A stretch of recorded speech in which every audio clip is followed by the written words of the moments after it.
And it came to pass in the Book of Mormon to, and I shit you not.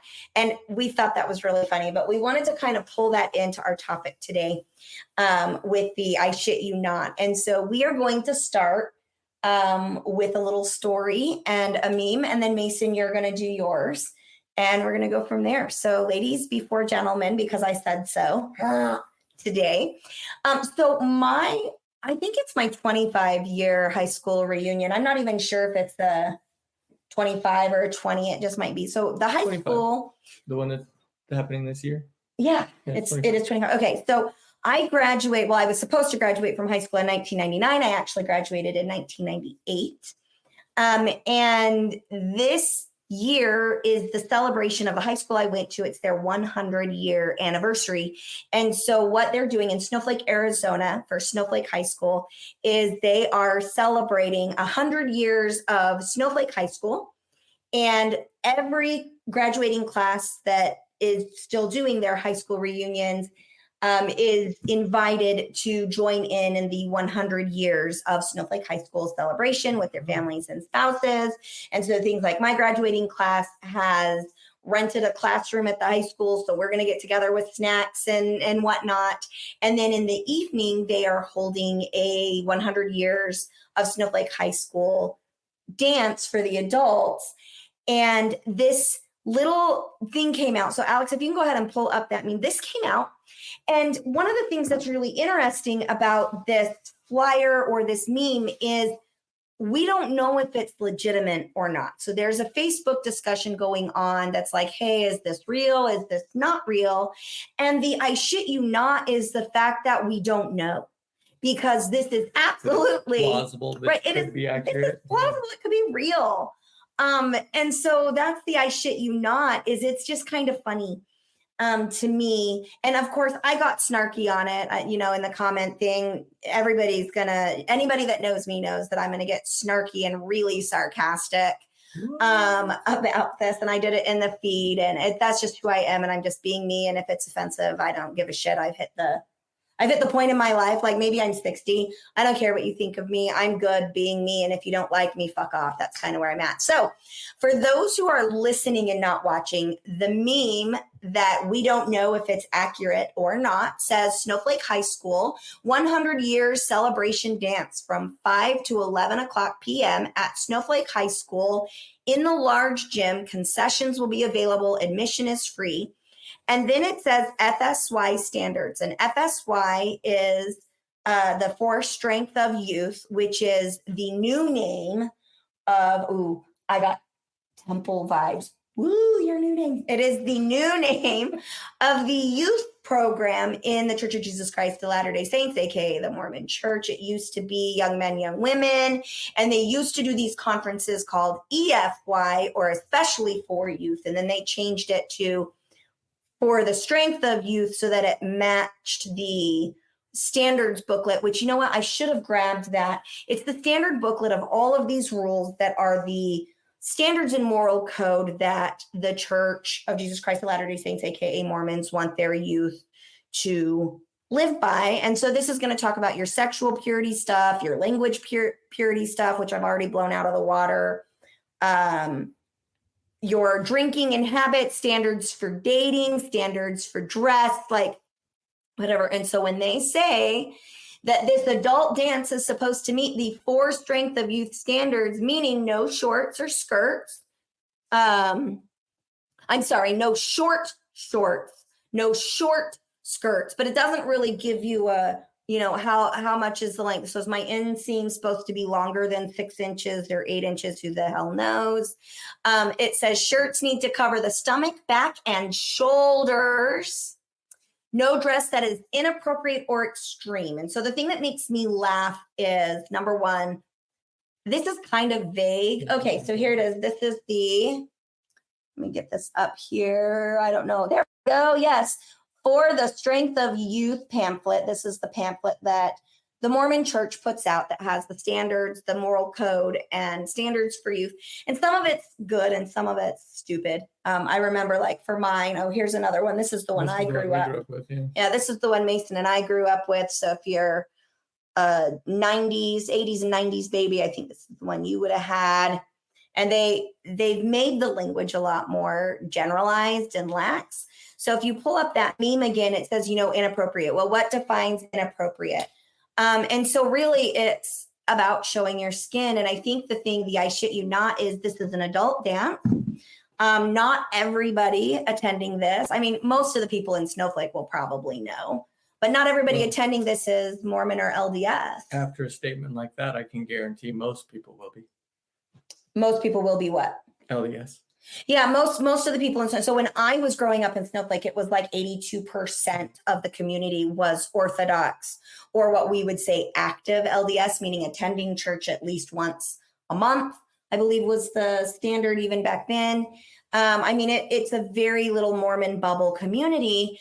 And so, even my friend who's portrayed in my book as Zoe, is she Zoe or Chloe in the book? She's Zoe in the book. I don't remember. This is really bad. I wrote a book and I can't remember the pseudonyms of my best friends. So anyway, she's been on the show. We'll say Zoe or Chloe. I don't remember what I named her in the book.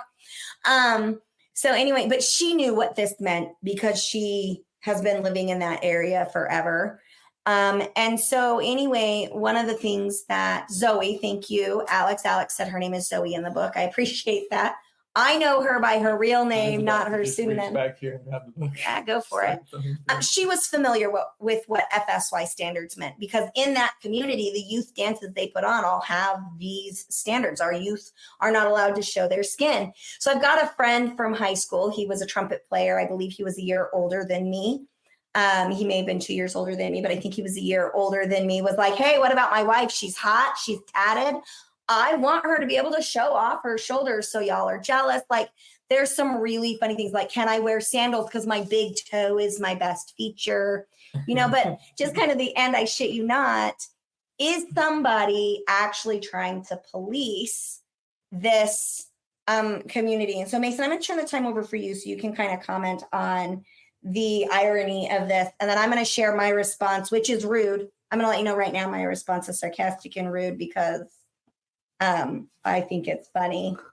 Well, there's another story on Facebook that I actually want to share in conjunction with this, but after you do that. But what's ironic to me is that you might as well just write, look, if you don't adhere to our standards, we don't want you there. Yeah, it's very exclusive. That's just the irony of it right there. You're talking about adults. If this is 100-year celebration, you're talking about people anywhere from 18 years old to 88 years old. Like these are people, adults of all walks of life who have lived all over the world probably, that are coming back to meet up with friends that they maybe haven't seen in a long time, and you want to put limits on what they can wear. Like that's the dumbest thing I've ever heard. I understand why Mormons hold those standards, but the problem isn't the standards. The problem is their inability to allow anyone to be themselves in their presence. Right. And I think the thing for me is that goes along with that is, I just lost my train of thought, is that we're trying to force our religion onto you. Right. And if you don't do it our way, you're wrong. And you're influencing our religious beliefs in such a negative way that we can't function unless you do it. So my response on the Facebook post to this, and I'm going to talk about my response. I'm not going to talk in specific detail of others' responses because I don't have their permission. But it says here, leave it to Mormonville. This is what I said. Leave it to Mormonville Snowflake to police adults with a dress code. I was planning on coming dressed as a pole dancer, but not anymore. Are they going to measure my skirt to make sure it's long enough like they did when I was 14? Look out. It's the underwear enforcement squad, not culty at all. And that's what I said. And then I've got one of the organizers of the event, who's also a good friend, said, hey, Sarah, it looks like that was never posted by the people organizing this. So this is false info, alleluia. And again, my point is it may not have been posted by the people that organized the event. It might have just been a joke, but the plausibility of this actually being real in this community is very, very, very high. And that is, I mean, that it just, okay. So Shannon is responding. It's respectful to cover your parts. Why do we have to show everything? So, and I'm going to say, we don't have to show everything, Shannon. Not at all do we have to show everything. But why are we policing adults who, for the most part, I don't think adults are going to show up to a high school reunion dressed in, a bikini. I don't think that's going to be a problem. Why are we policing adults?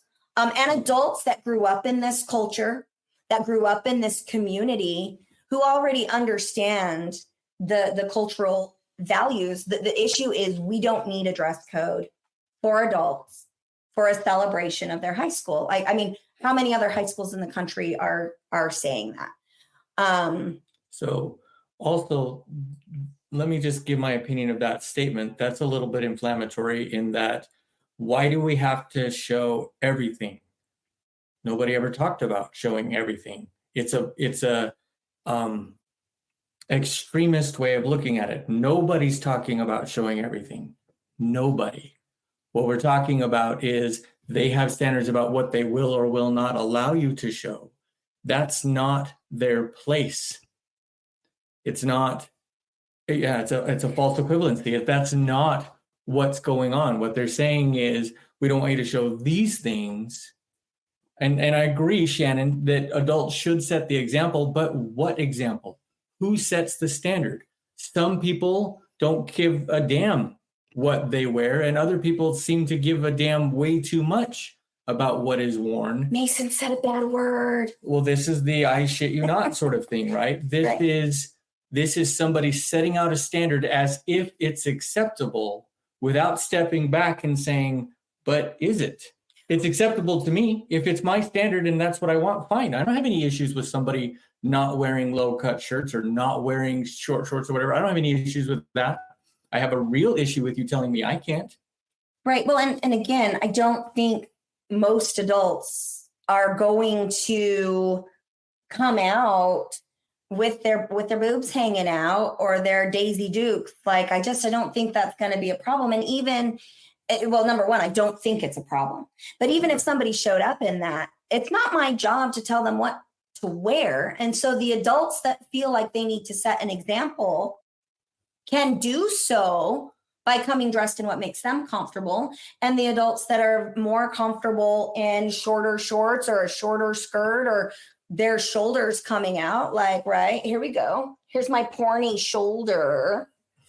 Fine. This is the I shit you not. Why the hell is somebody coming up with this dress code? And I mean, if we're concerned about body parts, how about we wear is it a hijab? Is that how you say it? A hijab. Why don't we come like all dressed in? Oh, I know. We should all wear the grandma dresses, the muumuus. We should all come to the high school dance dressed in muumuus. Like, come on, people. Let's take a quick break, and we'll be right back. Chicken tacos should only be trusted to chicken professionals. That's where we come in. Introducing Zaxby's new chicken finger tacos. One comes with pico de gallo and creamy chipotle ranch. And the other comes with bacon, lettuce, tomato, and avocado ranch. Chicken experts since 1990. Chicken taco experts since now. Order yours today in the Zax Rewards app. Woo, saucy! Zaxby's. The mighty and resilient Merrimack River, carving through the communities of our great region. My name is Linda Lorden, proud president of Merrimack County Savings Bank. And like the river that serves as our namesake, we're a constant yet ever-changing presence. Because to us, it's bigger than banking. It's about powering communities and putting people first. It's about knowing where you came from and where you're going. That's Merrimack style. Visit us at themerrimack.com. The world's most exciting podcast, home of borders, language, culture. And here he is, New York Times best-selling author and National Radio Hall of Fame inductee, Michael Savage. I'm Michael Savage. host of the Savage Nation podcast, home of Borders, language, and culture. Be here or be nowhere. The Savage Nation podcast. Catch the Michael Savage podcast on all podcast platforms every Tuesday and every Friday. As an adult, I don't need to be policed. I'm not going to come to an adult dance with my hoo-ha hanging out. I'm just not. But if I wanted to, I could. And for those that it makes uncomfortable, don't look at me. Like, control your own brain.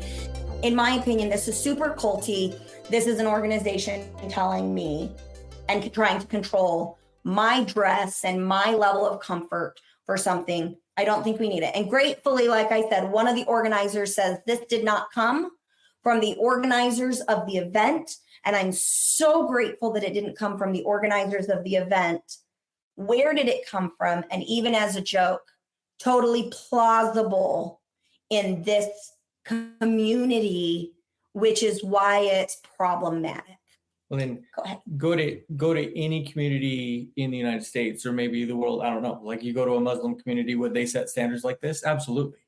Go to a Southern Baptist community, would they set standards like this? Yeah, probably. The point is not so much that people are setting the standards, it's that they're telling other people how they have to behave in a public setting. We're not In order to participate. Right. We're not talking about you coming to my house. You know, in my house, if I want to say, look, if you're going to come to my house, I really want you to be here, but you can't wear a bikini. That's my right. But I also have to accept the fact that I'm going to ostracize people that I want in my life. Right. And that's part of the issue, is that I'm setting standards for somebody else. This isn't a boundary. Right. This is a projection of what you will or will not do. And that's just not appropriate. Right. And I want to make sure that we iterate that, you know, plausibility is not, like in a court of law, plausibility is not a great argument. But for those in the ex-Mormon community, we identify this as, this is common. And in my experience, and Mason, I'm going to let you speak to your experience, but in my experience, this would absolutely fly in that community. Oh, yeah. Because the majority of the population is from this singular culture. And Right. the issue for me is, if I am feeling very pious and I'm like, hey, I'm going to go to this and I don't want to see shoulders, I'm going to make this meme and post it. And most people then might take it as real. That's also problematic. The issue isn't necessarily that, you know, a group of people feel most comfortable when other people are dressed like this. The issue is that it's being placed in a position where it could be considered, this is the rule for this event. You're going to exclude people. You're trying to place control over a group of people. If I want to go and show my shoulders, that is fine. If my culture or my wellness, because I struggle with heat. Anybody, so I have multiple sclerosis. When it gets hot out, I struggle with overheating. I do very well in loose fitting, basically like what I've got on right now. I don't feel like this shirt is a bad example for anybody. Like I said, I'm not wearing a bikini.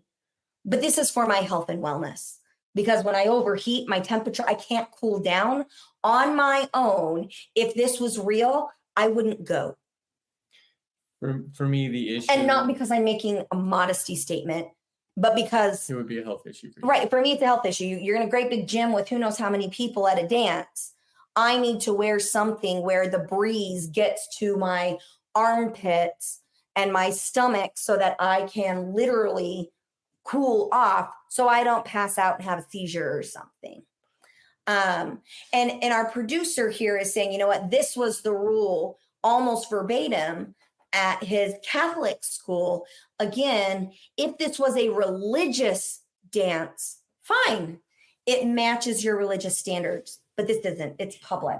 So I'm Yeah. kind of feeling like we're belaboring the point. So let's start to wrap that up. But last yeah, bit for Mason, me. go ahead. Last piece for me, the problem that I have is that you're advertising it as an inclusive event, but you're actually making an exclusive event. And these people will never know who they ostracize because of something like this. People that want to be there, maybe even people you want to see, won't show up because they won't do that.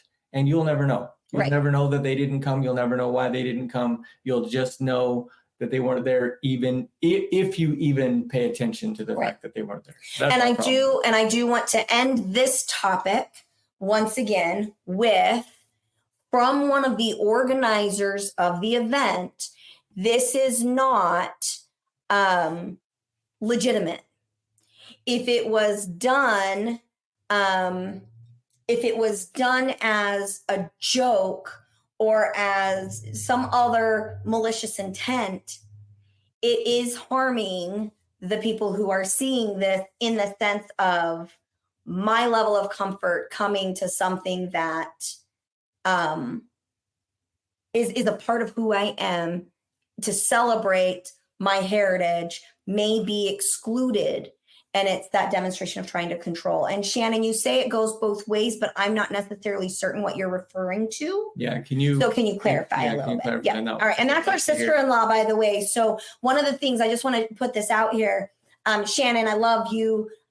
You and I both know we're both very opinionated women. And one of the things that I love is we can have these types of discussions and love each other entirely. And so I definitely want to make sure that I throw that out there for my audience who may be watching this and getting frustrated, that may be getting frustrated and whatnot.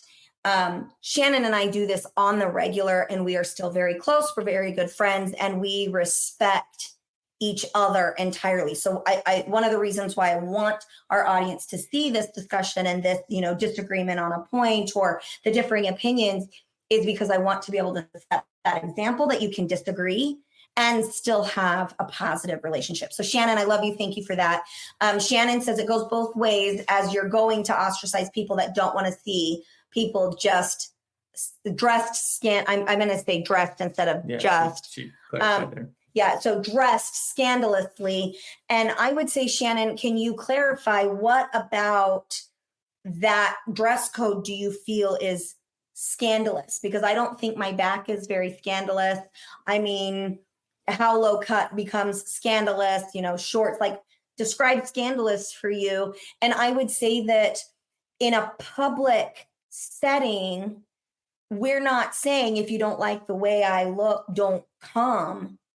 But I mean, you're going to find if you don't like seeing the way that people are dressed because it's scandalous, are you avoiding the beach? Are you avoiding Disneyland? Are you avoiding, going to the public zoo? Are you avoiding going to the grocery store? Those types of things. If you're choosing not to go to a public event because the way that people who aren't a part of your religious community are dressed, that's your choice as part of your religious practice, rather than you can't come unless you are adhering to my religious practice at a community event. So again, if this was a church sponsored event, have all the rules you need because it's a part of your religious freedom to do so. At a public event, it's not appropriate to be telling people what they can and cannot do, in my opinion. So I agree with that statement. I think so this is what Shannon says. She says, and you just hit it for me, I can't see it now. I think shoulders are fine. Right there. Alex put it up. I think skirts that don't show your hoo-ha when you bend over or not, or if you bend over and your chest is falling out. I mean, I understand those things. I agree with those things personally. I just don't agree with the fact that I have the right to tell you to dress that way. If it's a public event, you come the way that you want to come. And if it makes me so uncomfortable, I need to walk away, I think I need to check myself. Either I need to check, why is it making me so uncomfortable? And what do I do with that? Because now I'm restricting myself. But that's the difference, is I'm restricting myself. If Shannon shows up and she says, screw you, I'm going to dress any way I want, and she bends over and she's got no underwear on or whatever, scandalous as you say, then I have to check myself and decide, but I've made the decision. Right. You haven't made the decision for me. I've made the decision. And that's my issue, is that you as a community or as a planning group or whoever this is, you're saying, don't show up if this is the way that you're dressed. when what should be happening is show up. We want you there. We want everybody there. Well, and however you are, whoever. keep in mind, this is not a family event. Right. It is. This is an adult only. So this is supposed to be graduates from Snowflake High School and their significant other or others, depending on how you are. I mean, are we going to make a post that says you can only bring one significant other if you're living in a polyamorous relationship style? I mean, I am monogamous, but if you're not, bring your partners. But it is an adult only event. Children are not going to be there. So if you see my hoo-ha sticking out of my pants and you don't like it, look the other way. You have controls of your eyeballs. You have control of your thoughts. You have control of your responses. If it's arousing for you, you have control of how to manage that arousal. And then just to reiterate here, I'm going to show this comment. I love Sarah, just for the record. Again, that's just kind of reiterating. Shannon and I have these types of conversations all the time, and we get along beautifully. And this is the example I want. I want us to be able to live in a world where we can disagree on things and be civil and loving and still get our kids together for family reunions, which Shannon, we are definitely overdue. Go ahead, Mason. And we don't have to walk away having agreed about it. This is a conversation where we share our different opinions.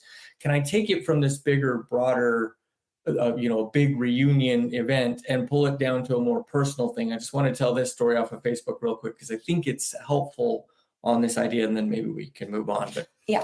So somebody posts this. So guys, I need your advice. I'm about to go to our lake house family reunion. My parents are TBM, true believing Mormons, or true blue Mormon. The rule has been no bikinis. Fine. We won't wear bikinis. This morning, I woke up to this text from my mom because of these two pictures I put on our family group chat.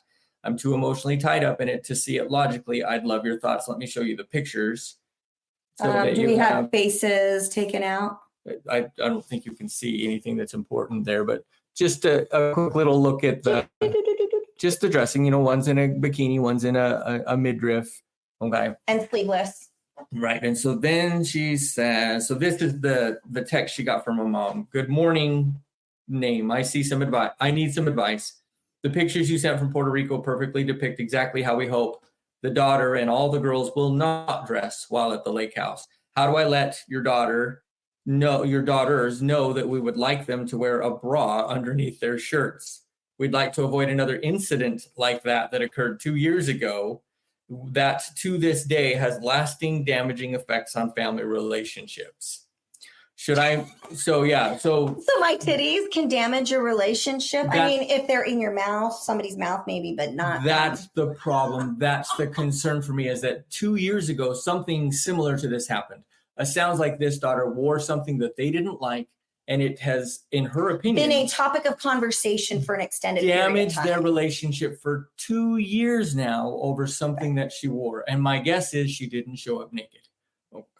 So then she says, well, and even if she did, why would that be problematic? Well, I can it would understand. Be uncomfortable. I can understand why it'd be an issue if somebody showed up naked to a family event. I get it, right? But that's probably not what happened based on what we're saying. Story though, pause, time out.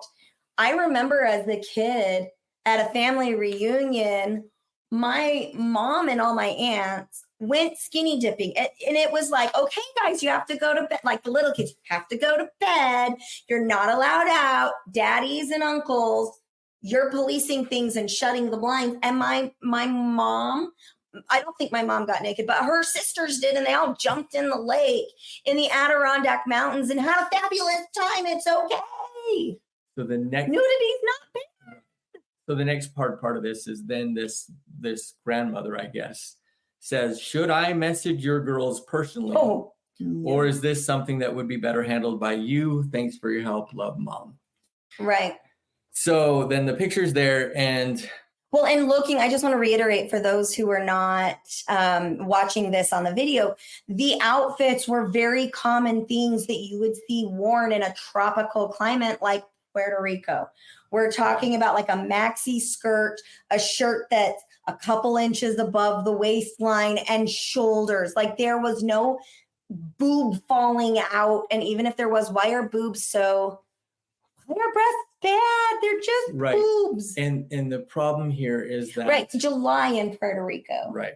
The problem here is that what it looks like is grandma feels like she's setting a boundary when what she's doing is she's controlling someone else's behavior. Because it makes her uncomfortable. Right. She's not taking ownership for, I would have never dressed that way because if I had dressed that way, I would not have felt comfortable being in public. And it's affecting family relationships. Right. So this grandma is not even comfortable being around her grandchildren because of what they're wearing. Who's losing here? The reality is everyone is losing. You're affecting a very important relationship over something that somebody is wearing. Yeah. So I want to read a comment. This is because this woman was asking for advice. Well, somebody put a comment here, and I'd like to read it simply because of the potential problems that exist. Well, and I want to share something. So our producer asked the question,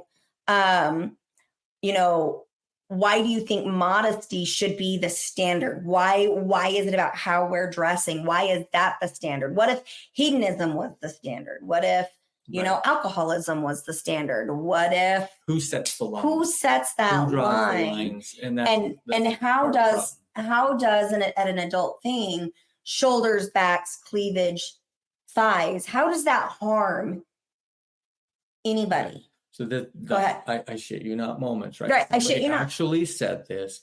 So this is the comment somebody writes as if they were this woman. Good morning, Mom. Here's my advice. The pictures I sent from Puerto Rico perfectly depict exactly who daughter is, and all the girls should have agency while at the lake house. Please don't let daughters know how they should dress. They're beautiful, strong women who can make their own choices. We too would like to avoid another incident like that occurred 2 years ago with the daughter, and that to this day has lasting damaging effects on family relationships and her well-being. Please don't message my girls personally. I will let them know that we will no longer be attending the reunion because accepting them as who they are is more important than what they wear. I'm not comfortable putting them in a situation that can possibly have lifelong effects on their mental and physical well-being. Thanks for your input. Hope you can learn to love unconditionally as Christ does. Love, daughter. And of course, there's a little bit of snark there, especially at the end. You're Just a little bit of passive aggressiveness in that saying comment. something like, I hope you can learn to love the way Christ does, can be a very passive aggressive, snarky comment. But and I don't know that she's going to say something like that, but the potential exists that someone might say, well, you know what? I'm not going to the family reunion then over something like a swimsuit.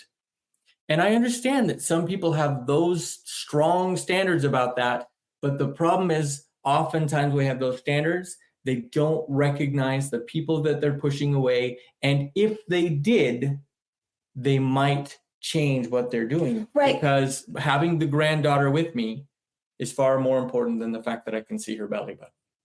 Right. Well, because you're focusing on, oh my gosh, all I can see is your shoulders and God doesn't want your shoulders to show. And oh my gosh, that Right. you're missing the person. Right. I can't see the daughter because all I can see is the skin. Absolutely. So I would say, let's answer the question, who gets to set the standards and how those standards would be beneficial? Because I'm a firm believer, and if you disagree with me, please do, that as an adult with a fully formed frontal cortex, I set the standards for myself and I set the standards for the children over whom I have stewardship because my name is on their birth certificate or on court documents in some cases for my family. Well, But that and you once said fully developed cortex, right? Fully We're developed, talking no. about kids that don't have that. Like our 20-year-old No. kid, I'm saying your 22-year-old kid, we don't set his standards anymore. No, a because fully he's an developed adult. So that's Right. all I'm saying. And is that we so- don't control them anymore right. at And all. in my family, I control what they wear when they're itty bitty. And usually that's, you have to be covered appropriately for the weather and the environment that you're attending. Otherwise, I don't really care what you wear. But then as my kids get older, like I don't control what our 16-year-old daughter wears anymore. She controls that. And sometimes she dresses in things that I'm like, whoa, girl, that does not look comfortable. And For the record, it's because she wears hoodies in the middle of July in Missouri. And I'm like, you're going to die of heat stroke in there, kiddo. Like I said, I don't control that at all. And I might make suggestions if there are things that, like for my signatures, if I'm like, honey, that is not what you're wearing out of this house. You are welcome to wear that when you move out of my house. But again, as their brain begins to develop to the point where they're able to make safe and healthy choices for themselves based on developmental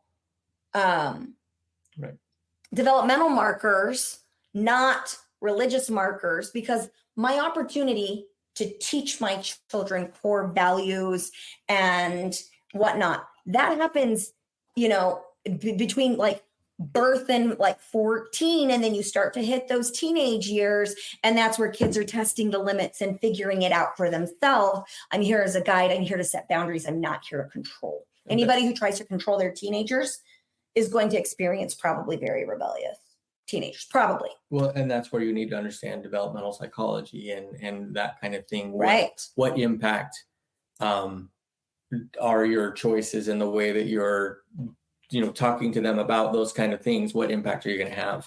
Are you going to accomplish what you're trying to accomplish if you say you can't walk out of my house wearing those things, because it's almost cliche? Okay, well, I'll put those things in my backpack and I'll change later. Right. I'd rather know. I wouldn't like it, but I'd rather know that that's what they're wearing because they're making that choice than that they have to stuff in a backpack and Right. make the change when I don't know what's going on. Right.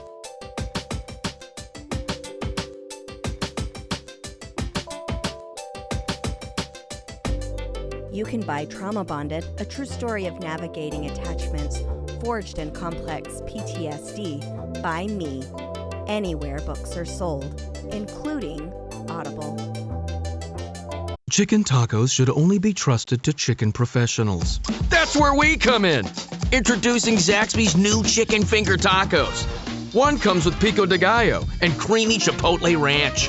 And the other comes with bacon, lettuce, tomato, and avocado ranch.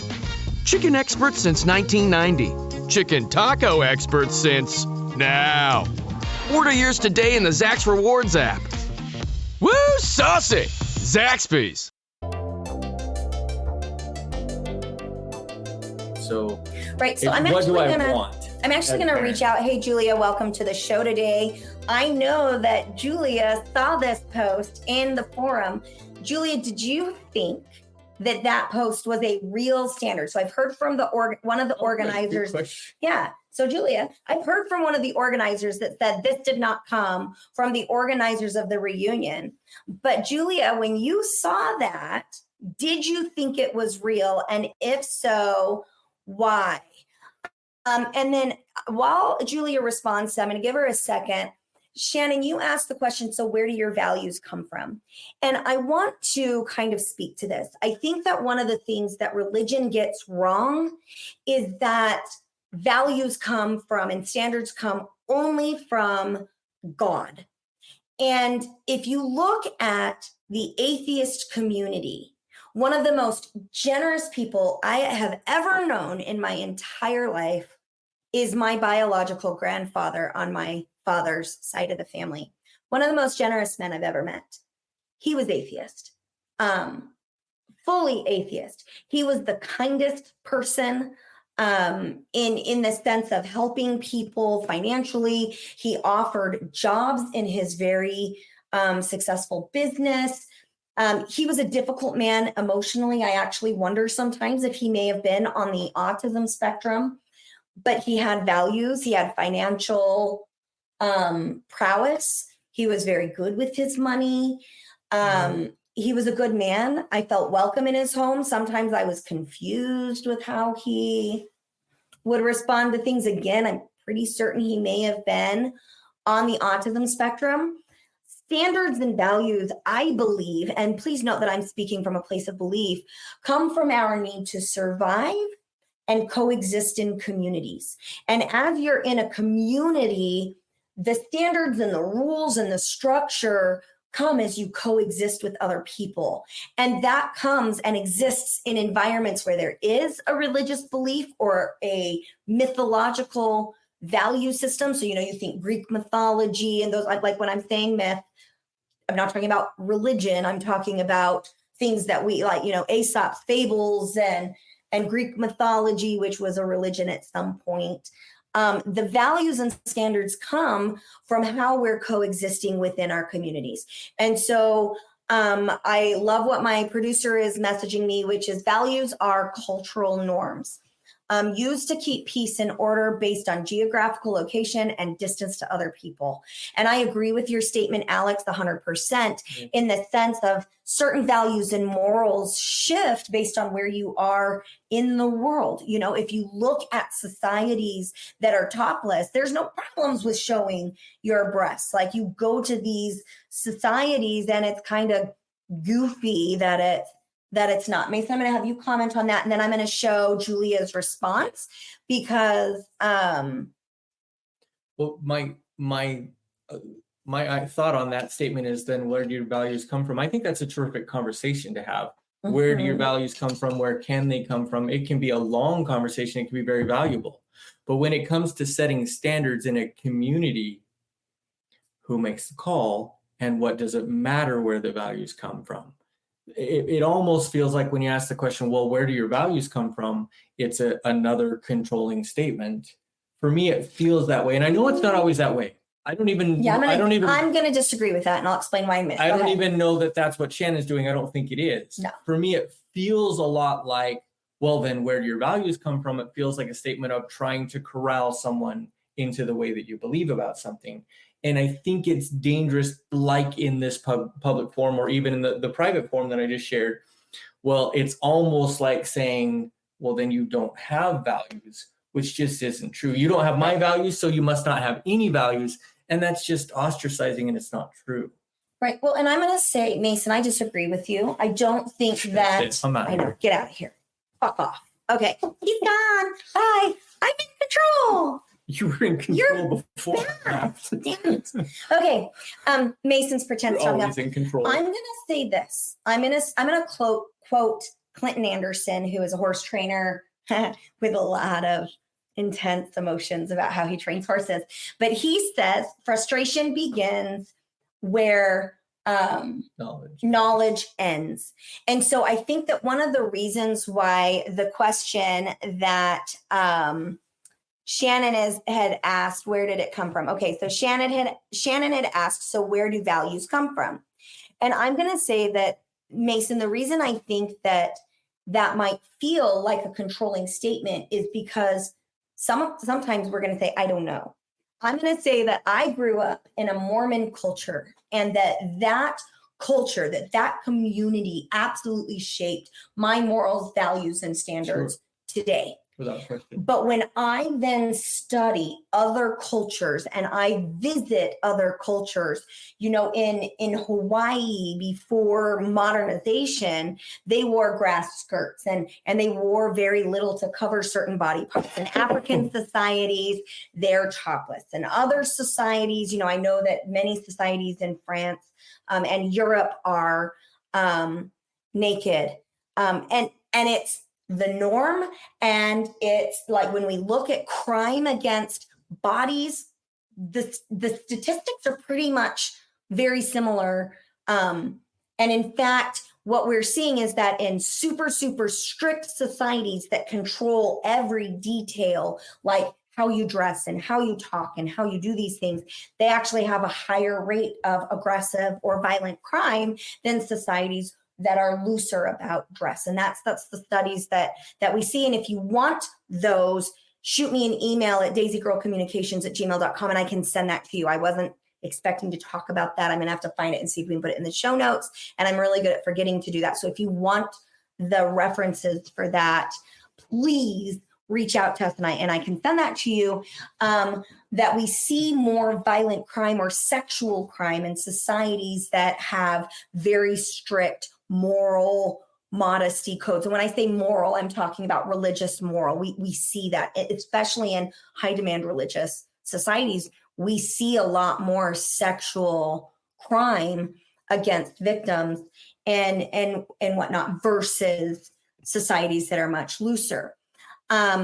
I think being curious about where values come from is perfect. And our producer actually says, I think that's beautiful. Declaring some more moral than others leads to war. And I agree that when the issue is that when we say my morals and values are right and yours are wrong, that's where the issue lies. Yeah. And when I say my morals are the better one and you can't attend a public function unless you're following my religious values, there's problems there.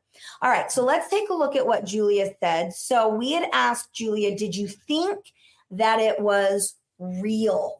Did you think that this meme that went out was real? And so Julia says, for those that are listening to the podcast and not watching us on YouTube, Julia says, yes, I did think it was the real standard. I didn't even go to school there, but my husband did. Yes, your husband and I were in the band together. He's one of my great friends. Just knowing the standards of a majority of the community, I wouldn't have been surprised had they come back and said, yes, this is the standard. She then goes on to say, thankfully it isn't, and the organizers are not the ones who sent that out. We have no idea who did. And I think, again, Julia, I don't know how long you've been with us. I think the issue is whoever created that, it was plausible that it was real. And Right. therefore, what is That's the why there's standard? the And now issue, there's yeah. this, this post and people questioning is this real? Is this not? Again, for a public adult event. And then Julia says, also, I'm not saying that someone else's standards are bad just because they aren't the same as mine, but don't try to push your standards on me because you don't agree with mine, if that makes sense. And I agree 100%. And I think that's the end. I shit you not. Part of our show today is it's very plausible in this community that somebody would come out and say publicly, we need to follow the same standards that are set for the religious majority of the community. And then I absolutely love here what Shannon says. I'm generally curious where your values come from. Everyone has different values and that's okay. Just where do they come from? And so Shannon, are you asking that question specific of Mason and I? Or are you asking that as just kind of a general, I'm curious and enjoy hearing about other values and standards and how they're formed over time? Okay, so yeah, she says, yes, Mason, what are yours and mine? I'm going to say mine were grossly shaped in my Mormon community. And now I would say that the morals and values that I have now have grown more into my psychological based community. The research that we've done to better understand humanity and culture and societies and connection through those tribal patterns that all humans have, and that I want to make sure that my morals and values are such that as my children find their own communities and have their own moral and values influenced and based on those communities, I want them to know that even if I don't agree, or I don't dress like you, or I don't behave like you, that your dress and your behaviors are welcome, appreciated, and embraced in my home, as long as they are not causing harm to the other people in my home. And when I talk about harm, I'm not talking about challenging a belief system. I'm talking about acting upon somebody in a manner that is inappropriate. I'm talking about criminal harm. I'm talking about removal of somebody's freedom of expression, removing somebody's voice from them. I'm not okay with that. Mason, how about you? Do you want to comment on where you feel yours come from? Sure, but first, what I love about that statement by Shannon is that it's a follow-up statement, right? It's hard to get somebody's meaning completely from a text. And so as you're having these conversations, I make comments about something that she said that she's able to clarify, yeah, that's not what I meant. I was really just genuinely asking. I love that. Right. Because that is the most important piece to having a real discussion about something, especially if you don't agree, is if you can't ask clarifying questions, what happens? We just beat heads because I think I know what Shannon means, or Shannon thinks she knows what I mean, and we don't have a conversation. We just get angry. So if we can ask the clarifying questions, it makes such a huge difference. Yeah. Absolutely. Honestly, when it comes to my morals, same thing, my morality or, sense of modesty or whatever, that all stems from my Mormon upbringing. Where do I sit now? I don't have any clue. He's really. still experimenting. Well, and part of the issue is that Sorry, Mason. I just if you grow up Sorry. if you grow up in a community where in a very real sense, if a woman walked by and was not appropriately dressed, and I had arousal or feelings or felt like I wanted to stare a little bit longer than was appropriate, quote unquote. Right, quotes, lots of quotes. That was her fault. And I didn't have to really, I take ownership of that a little bit, but there's a lot of blame that goes on to, well, if she hadn't worn that, then I wouldn't have gotten I wouldn't aroused. have that feeling. Right. And I'm working hard to get away from that, but it's incredibly difficult. For one, it's a normal response. You see someone that's attractive to you, it's normal to have some arousal or some interest or whatever, and then you make the decision, of course, whatever you want, to pursue that or not pursue that. For me, when it comes to my morals and values, who the hell knows? Well, and I want to put it this way, one of the things that's problematic there is that we were taught from the time we were little that seeing skin was evil, bad, wrong. And so then when you have a feeling that's uncomfortable, when you have a feeling about seeing the skin, we interpret that feeling as, oh, this feeling is now evil, bad, and wrong. And it's not. And so, one of the experiences that I've had in my life is I have participated in nude community events. And I've talked about that before on the show. And one of the things that's beautiful about that is the people there are not viewing skin as bad, evil, or wrong. And therefore, the novelty of seeing these things isn't there. And I'm going to tell you that my experience and the research shows that when you're taught that skin is not bad, evil, wrong, or it doesn't, if you see my breast, it doesn't all of a sudden mean I want to have sex with you or that you want to have sex with me. We take that piece away.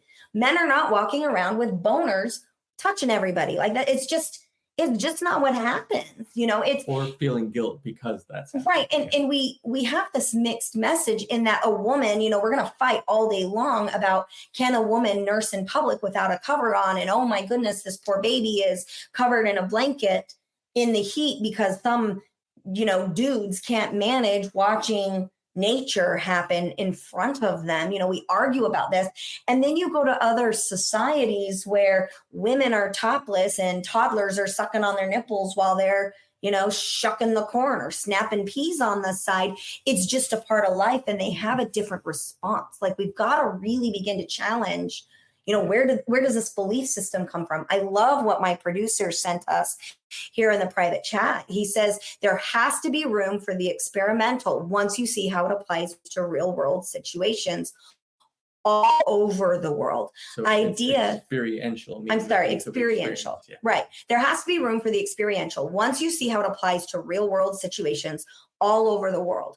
Ideas without mileage equals bullshit. And I love that. Was it Mark Twain who said, travel gets rid of prejudice? Right. Travel gets rid of prejudice. I think the other thing, and I'm going to apply this to something completely different. And then Mason, I think we're going to skip your part because we're already at almost an hour. We ran away with mine. So maybe at the next show, we can do what Mason was going to do and we'll let him take the lead. Can we at least read what she said? Because I think it applies a lot to what we're talking about. No, I think we should wait. I think we should wait. She's in control. I think we should wait because I think that the next show, and maybe we could even do it next week or here soon. So that way we can kind of build on this. I think that would be a good idea.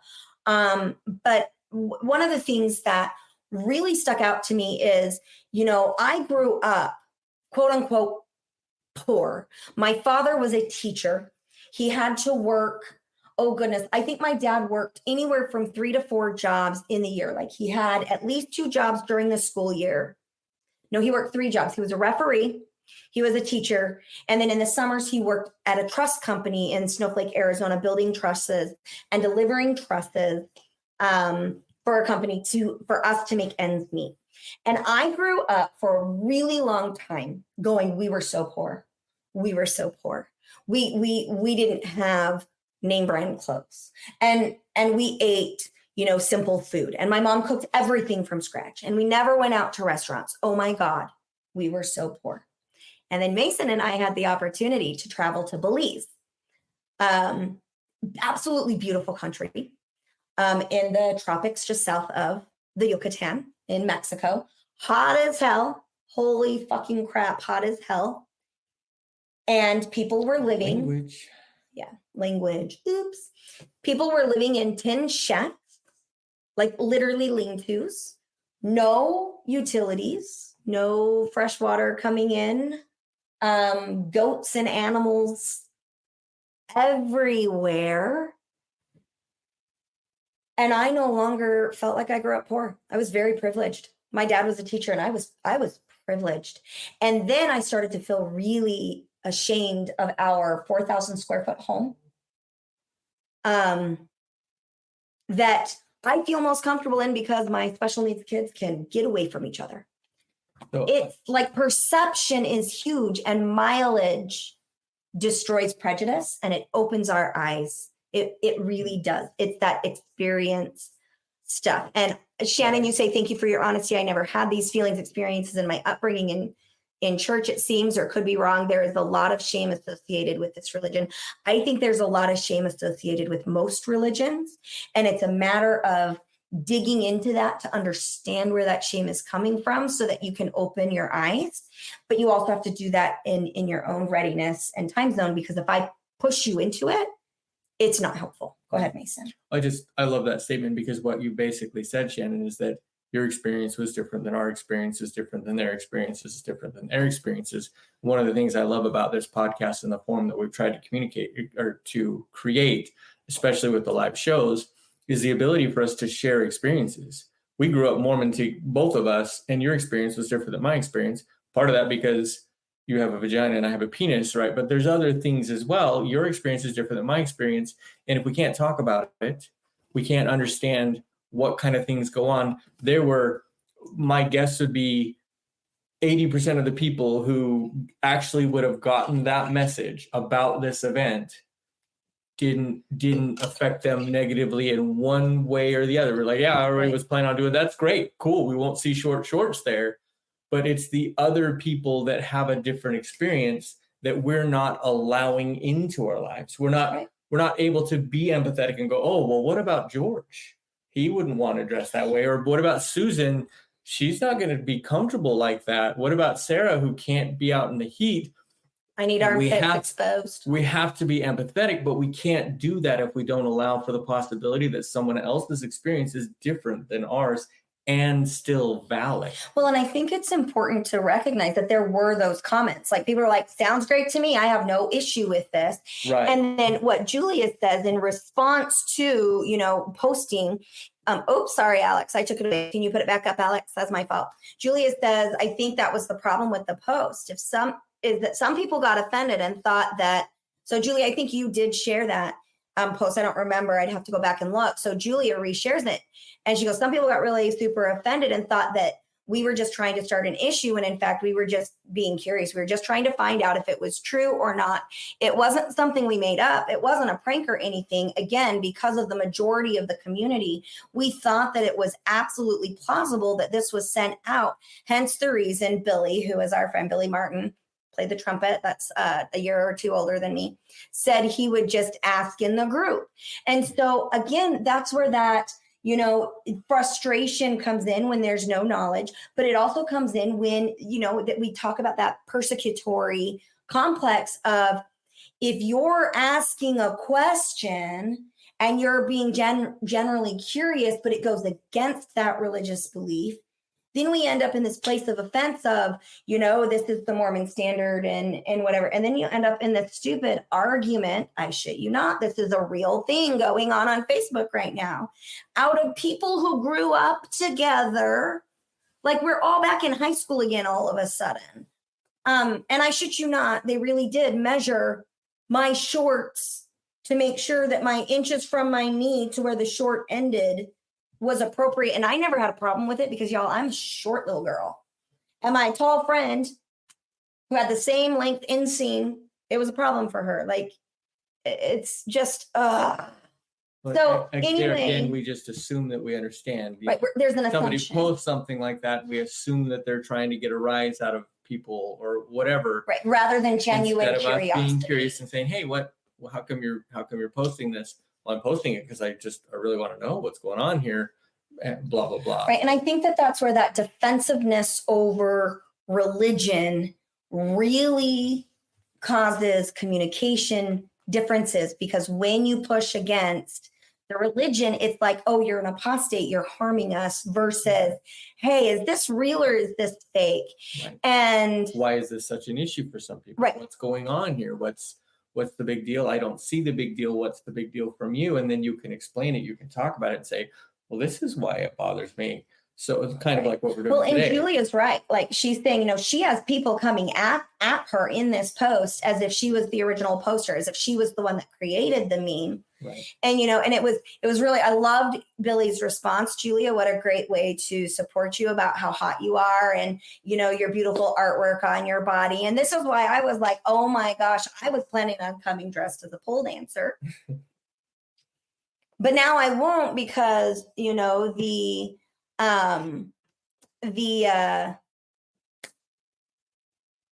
standard, thank you.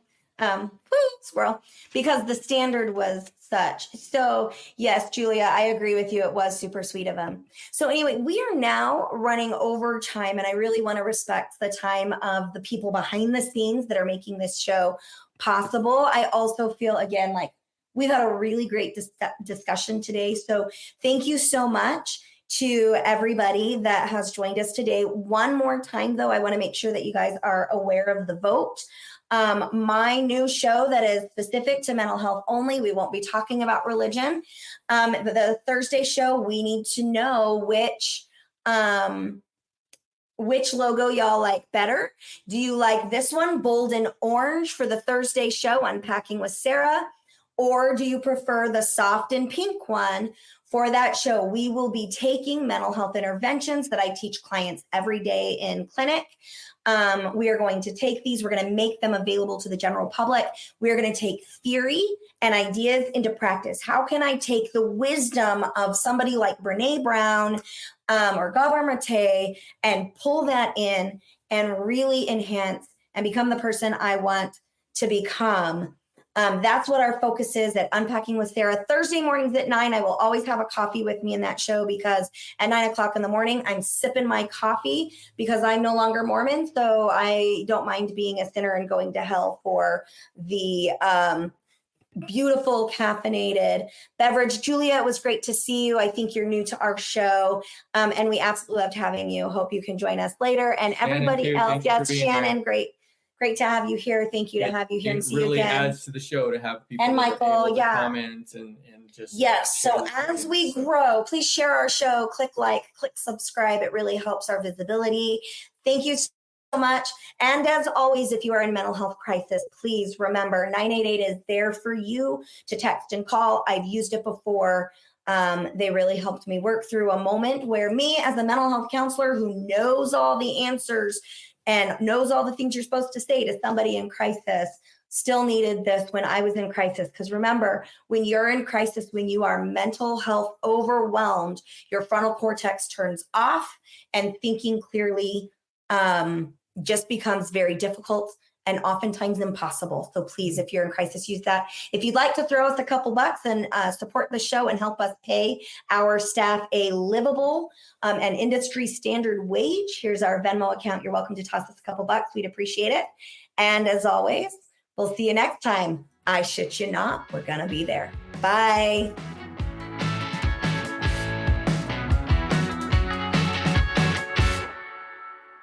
America. We are endowed by our Creator with certain unalienable rights: life, liberty, and the pursuit of happiness. By honoring your sacred vocation of nursing, you impact your family, your friends, and your community. At Grand Canyon University, our online RN to BSN, MSN, or DNP degree programs allow you to balance online coursework with local in-person clinical, practicum, or immersion hours. Find your purpose at GCU. Private, Christian, affordable. Visit gcu.edu.